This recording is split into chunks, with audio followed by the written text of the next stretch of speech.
Hello students, a very good morning to all. हम लोगों ने पिछले वीडियो में बात की थी कि नेपोलियन के टाइम पे फ्रांस में ट्रेड, ट्रांसपोर्टेशन, कम्युनिकेशन सब डेवलप्ड हुए। लेकिन जो French army foreign land nationalism का आइडिया स्प्रेड करने गई थी, तो उसका क्या हुआ? Increase in taxes and forced conscription into the French armies were seen as negative effects of the Napoleon rule.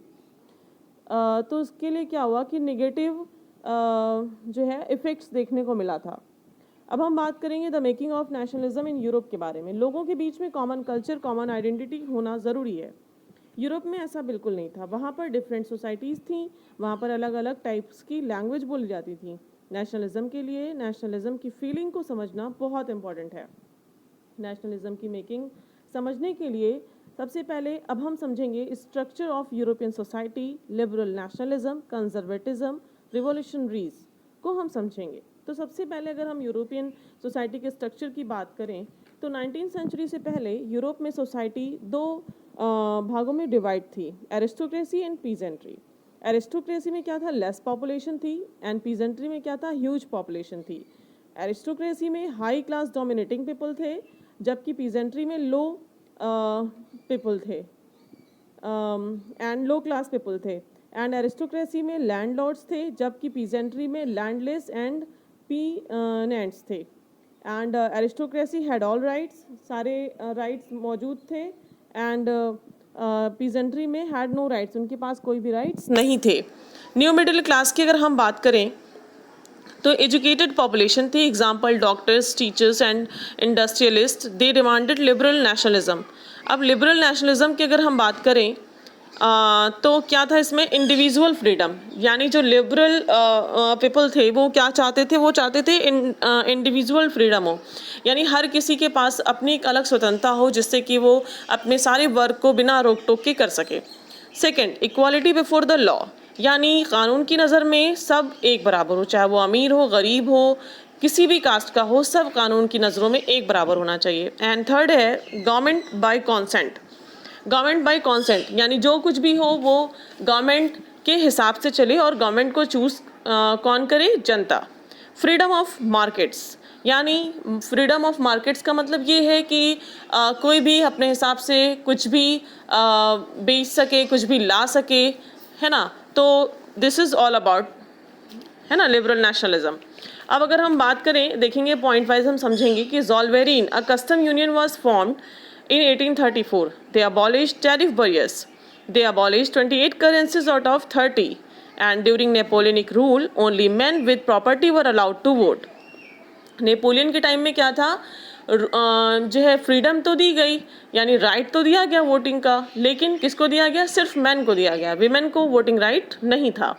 During Napoleonic rule only man with property were allowed to vote. अच्छा, एक बात और, नेपोलियन के time में सिर्फ man को दिया गया था ये अथॉरिटी की वो जो है वोट कर सके, लेकिन सिर्फ उनको दिया गया था जिनके पास प्रॉपर्टी है।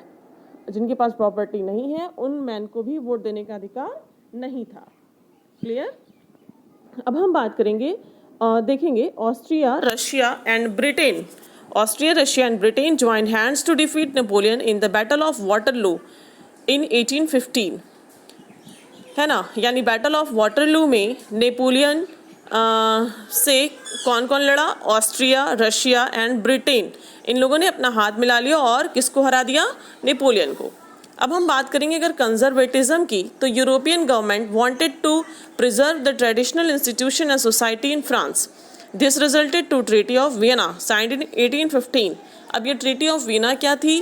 ट्रीटी ऑफ वियना में क्या था? Establishment of states on the border of France so that it can not be expand in future. कहने का मतलब ये था establishment of states on the border of France, यानी कहने का ये है कि फ्रांस के बॉर्डर पे कोई भी स्टेट जो है अब नहीं, फ्यूचर में फ्रांस नहीं एक्सपेंड कर पाएगा। Second, restoration of bourbon dynasty. फिर क्या हो गया? फिर से राजा का रूल हो गया। And continuation of monarchy in France, फिर से मोनार्की जो है फ्रांस में लगातार चलने लगी।